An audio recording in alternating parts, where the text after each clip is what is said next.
questions and answers. Over to Minister Mthethwa. Thanks, Zweli, and thanks, everyone. Well, as Zweli has said, this is the second day of the meeting with the top 1,500 police officers,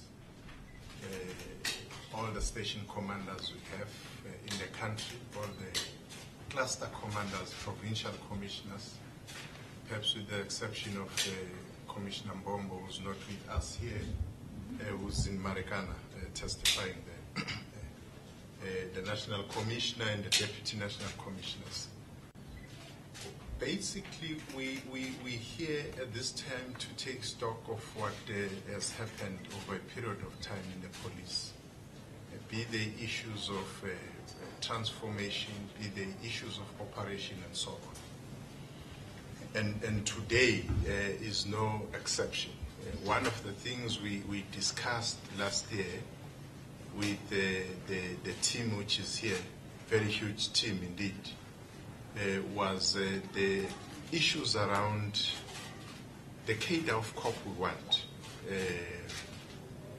issues around processes of recruiting people into the police, to ensure that at the end of the day we have a cadre of corps who's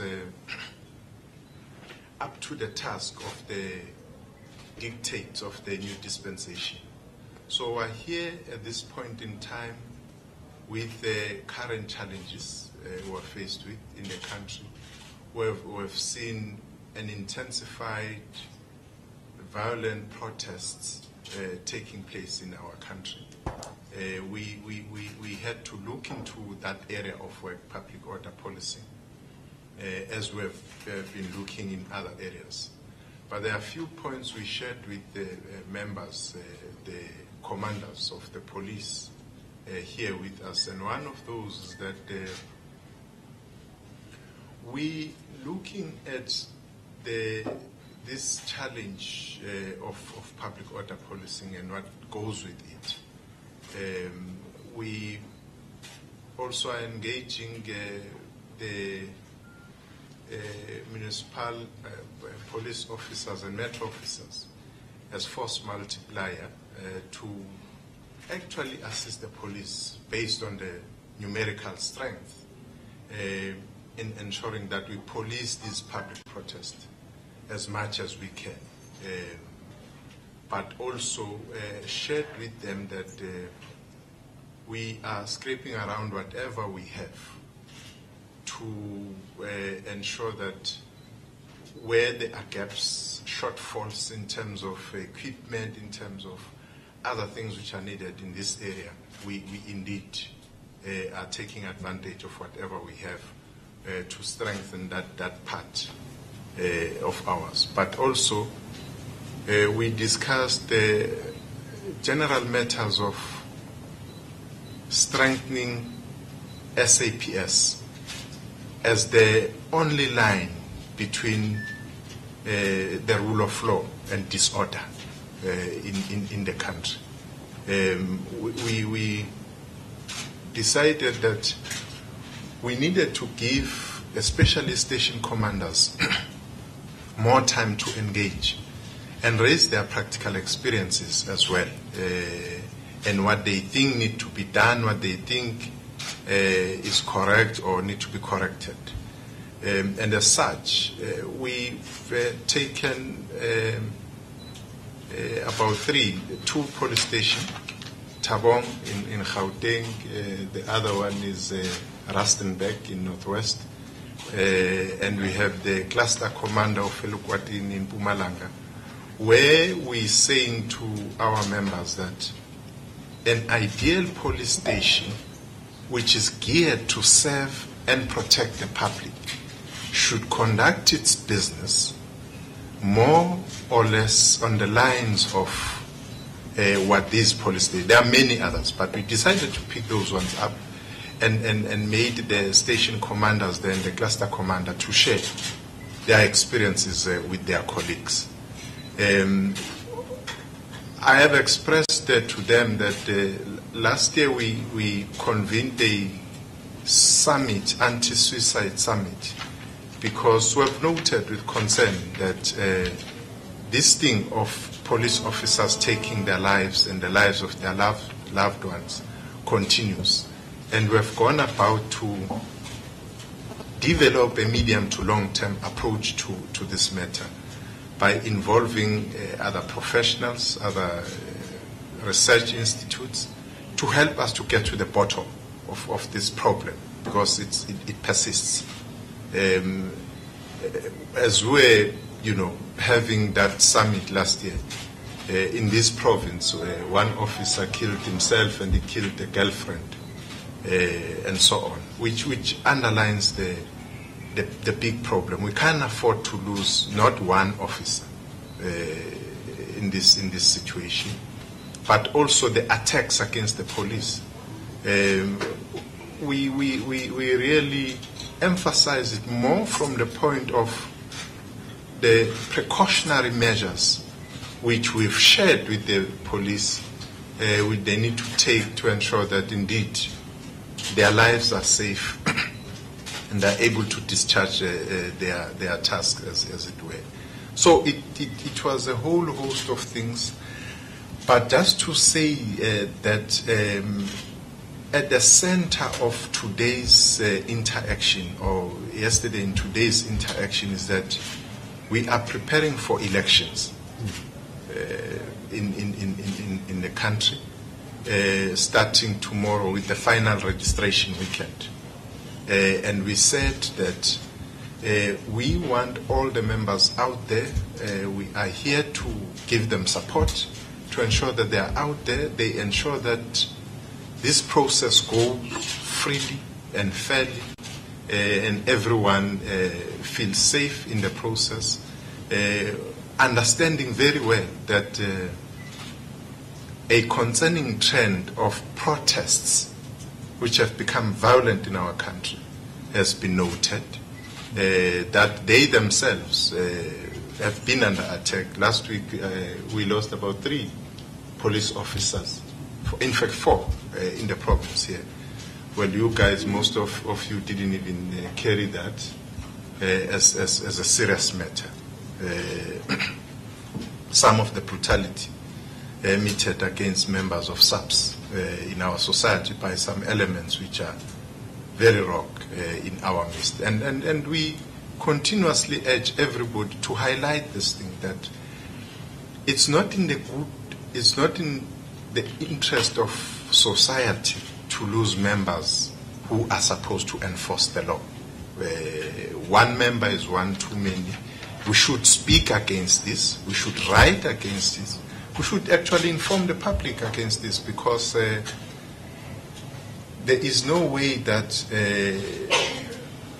police officers can negotiate bringing about order and the rule of law. Whatever it takes, within the confines of the law, they have a responsibility to ensure that people in South Africa are and feel safe, and people exercise their rights with responsibilities. Because we have seen also with the public protests and strikes where people damage property, where people,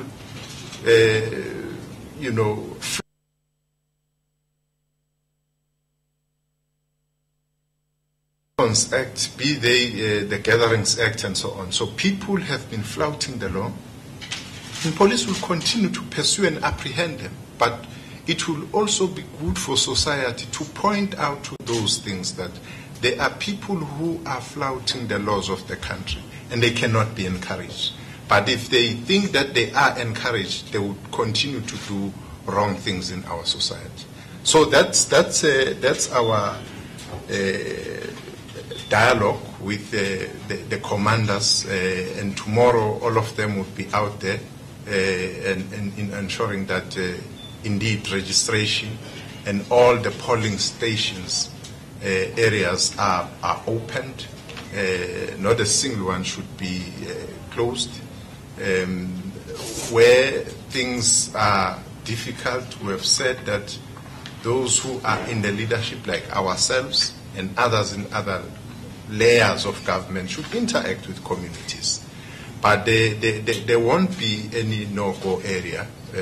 people would have to go out and register, exercise their democratic right to register, so that when the time comes for them to vote, they do that. So this is where we are, and this is our story today. Indeed, it is our story, Minister. Thank you so much, Minister.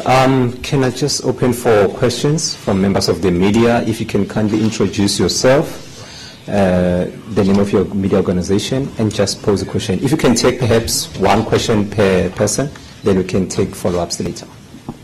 Through a show of hands, Menzi. Paul TV, you are internal, we can do it later. Okay. I've noted, is it Menzi, ne? Yes. Menzi, yes. Okay, my name is Menzi Jerry from Jelisa.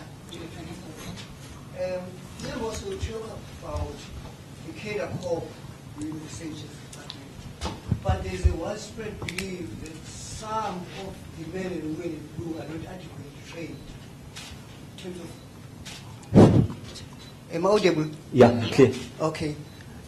Some were taken from the Bantu sense structures that were incorporated, and then the question of training it's not addressed as far as we are concerned. Thank you. Okay. Nathi, you can bring the microphone to Nathi. Nathi Olifante from Sunday Tribune. Minister, what I want to know, obviously you're highlighting some of the operational issues within the SAPS. The members have been found to have committed serious offenses especially with PPOP. I want to know whether this gathering has also incorporated or sought to include the wing they call the IPID, in terms of also educating your own members as to how they can go about treating the normal civilians. That's my point, yeah. Okay. Okay, ladies first, Ayanda, and then we'll come to the gentleman on my right.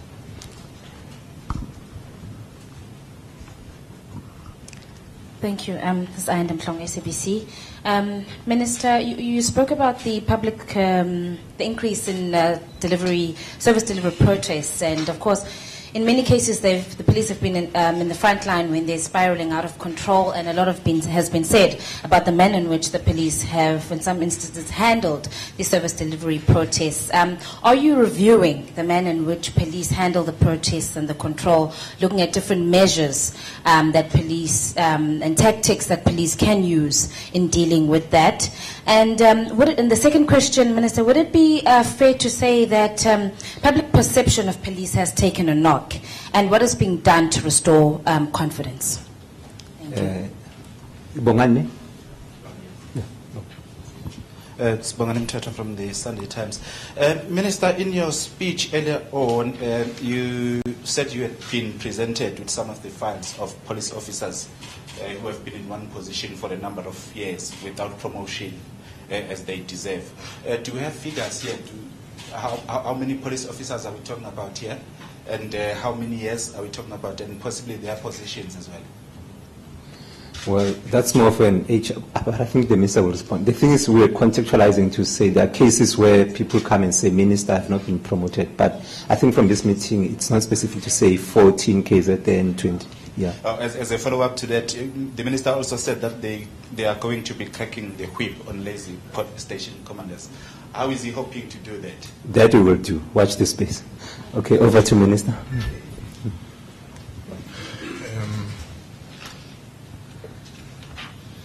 Well, the first question,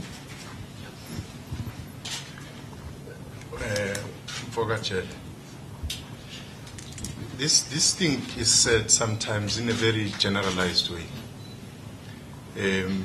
We've heard it that police are not adequately trained, as they mostly relate to public order policy. Let me, for the record, place this. South African Police Service, when it comes to training on public order policy, is benchmarked with the best in the world. You can think any, and I said last week, I'm saying it now, challenge anybody, including the so-called experts when it comes to public order policy. The model we take, which is a hybrid of different policing organizations the world over, has been adopted by the United Nations itself. You know that from the WSSD in 2002, which we presided over to a host of more than 500 events in the country. Our model has been really copied as one model as it comes to issues of crowd management, public order policy. The problem comes when you compare what is happening in South Africa, then compare it to nothing else outside of the country. The level of confrontation and violence with dangerous weapons which are used in public protests against the constitution of the country, because you know that the constitution alludes to this fact that the people are, have a right to demonstrate, to protest, and do everything unarmed. But people are armed, and armed with dangerous weapons. Because you would know of a tale of 1879, that is, Sandra. People, the mightiest army in the world, the British Army, was defeated by the Zulu warriors under Command Ganjingwe through spears. Now, why would people go to public protest and allowed by the law to do that, to demonstrate and carry dangerous weapons? Weapons which have brought down one of the mightiest army in the world, I don't know. You draw a distinction between that and your public protest you experience elsewhere in the world. As we speak now, all over the world there are protests. It's not only South Africa.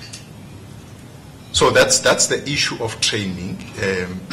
But having said that, training is training. It's like road to social progress. It's always under construction. You'll never say that I got this formula in training and I'm done. I'll no longer employ new techniques, new strategies and so on. But from a basic point of training, I have no doubt in my mind that people who say that are just street talk. People who have not given themselves time to study what we have, to look what police are taken through in South Africa, as it were. This doesn't mean that in the process you would not have fault lines or some people who do things which are outside of what they were trained to do. Case in point is Mthethwa, and we've made a point about that, and we've shared with the public the inner issues related to Mthethwa, for instance, and what happened there. But it's not about training. There are other things which we've identified as gaps in the public order policy. Because firstly, you would know that we had this unit and it was discontinued in 2006. In 2011, I re-established it. And at the time of it being discontinued, it had about 12,000 members on the ground. We are building it up now, slowly. We have just over 4,000. So you can even compare the period that, if you look at that period and now, and in terms of public protection and the intensity, there's a difference. We would need more now. That is why we're beefing it up, but would be continuing, even with the MTF period, would be continuing to ensure that we have necessary numbers. Of course, with the force multiplier, as we get others like your metros and others to come on board on public order policy. Serious offences, we don't have IP per se here, but as I said, Nathi,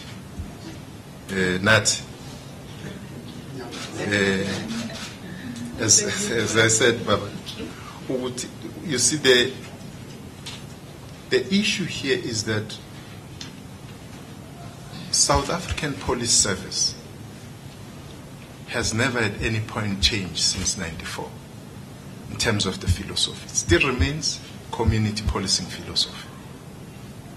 And what that means is that you do everything first and foremost guided by the principle of Batubili. And secondly, serving and protecting the public.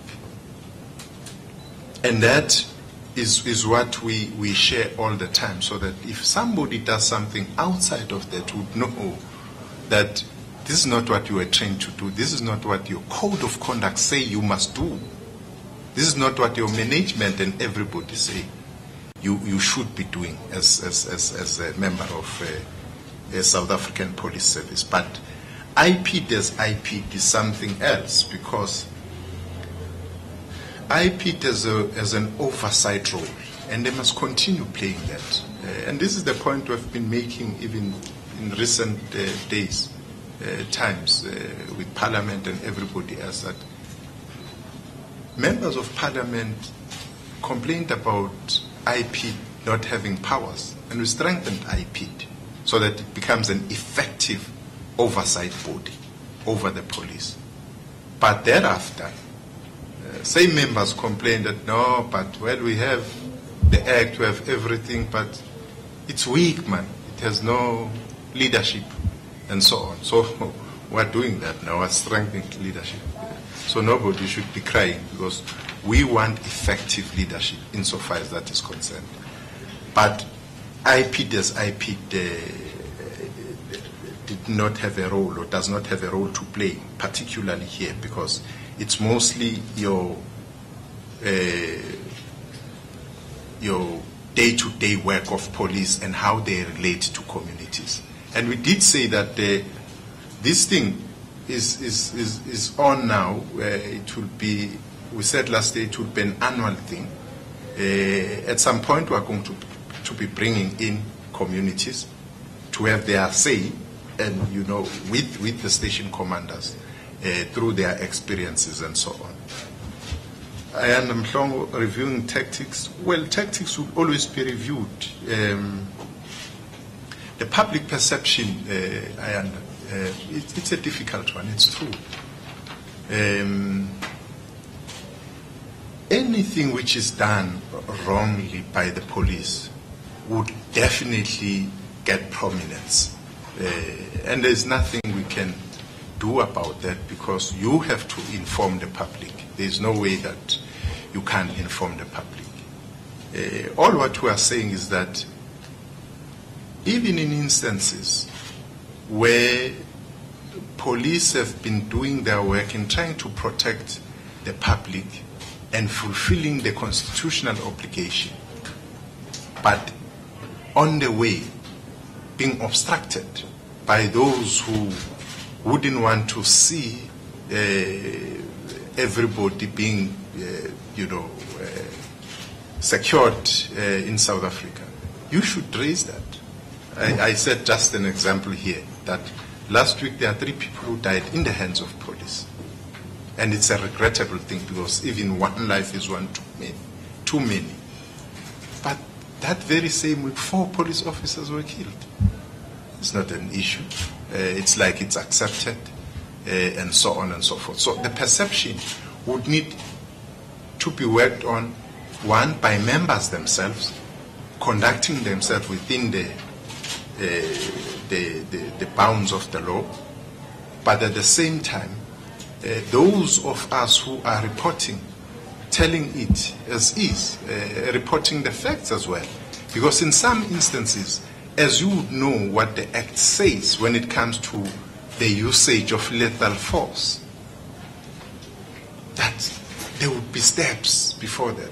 In this area in Ralela, for instance, police were under siege there. And they were trying to disperse the people who were attacking them, and used 2,050 rounds of rubber bullets, and people kept on coming because they wanted police to produce this hand which was chopped from this lady. I didn't even know where the police were going to get that hand from, But how things are reported, they are reported right at the end. And something happened, it becomes an issue. It is an issue because lives of people are involved, but let there be fair reporting on what is happening, because the fact of the matter today in South Africa is that there is a public discourse which is characterized by violence. Let us confront this phenomenon. Let us dialogue on this thing. If we choose to apportion this thing to one sector of society, it would be our choice. But the fact of the matter is that we would have failed to confront a problem which is facing our society. And by that, we'll see it growing and coming bigger and bigger. I'm sorry, the figures, non-promotion, other things General will do. Okay. The question around years of service and ranks and promotions, what one should say is that we are, as the police, in the process of relooking and renewing our human resources offerings. The Minister had requested that we look into a whole range of policies around from recruitment to retirement so that we can renew our human resources environment.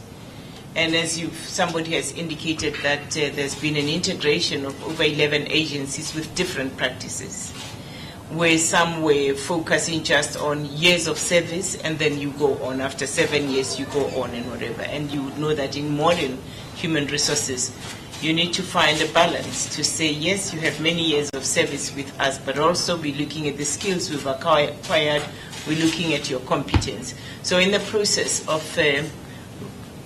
renewing our policies for promotion, we are in talks with various stakeholders, because we want to ensure that we can get the best of both worlds, the experience, the competence, and all those. So at this point in time, I quite can't be going into those numbers, but I can say to you, being a large service, that will always be with us. And any promotion, whatever, it's tapers and whatever, but we're looking at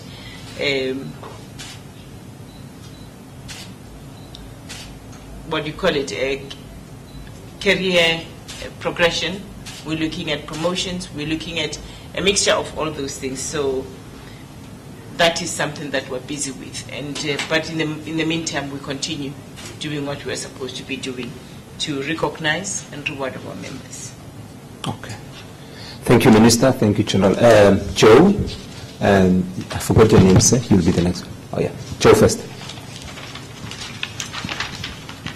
Joe Stilley from the South African Press Association, SAPS in Durban. Minister, and possibly Police Commissioner, has it been discussed in terms of, you talked about community involvement. What about follow-up with the community? And by that, what I mean is, a case gets reported to the police station. I myself have two. The Provincial Commissioner is aware of one of them. And since I've reported them, I can say there's never been any feedback on either case. Now, okay, I'm just the average person. I'm a journalist. Maybe I deserved it. But I'm sure that this... Ask the question, Joe. We care about you. What are you... Has this been raised that that in terms of your service, you go back to the people who have laid complaints Because my experience is that hasn't happened. And what is the feedback you have from the ground? And how is this being monitored? Because you hear this from other people as well. And I'm talking from smallest crime to biggest crime. Okay, we love you, Joe. Yes, sir.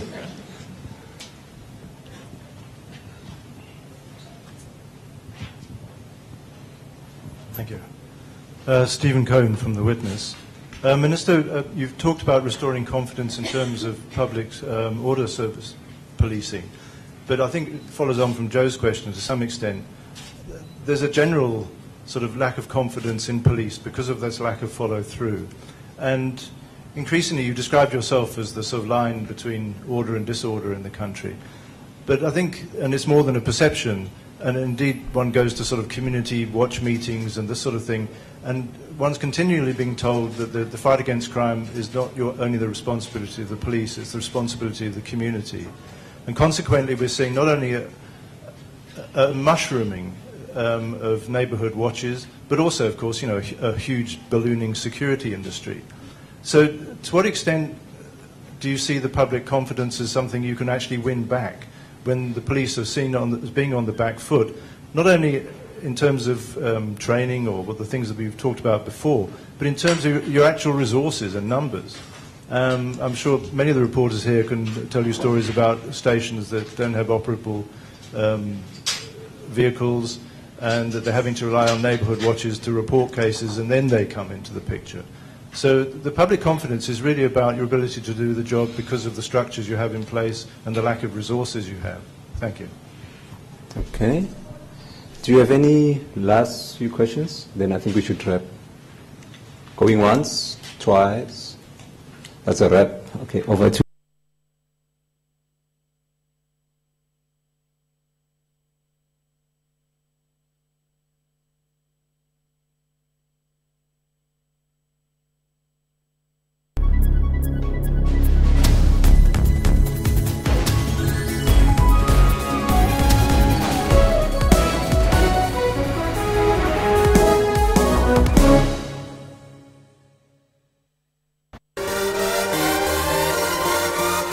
Mercedes-Benz is all what you can expect from a lifestyle brand itself.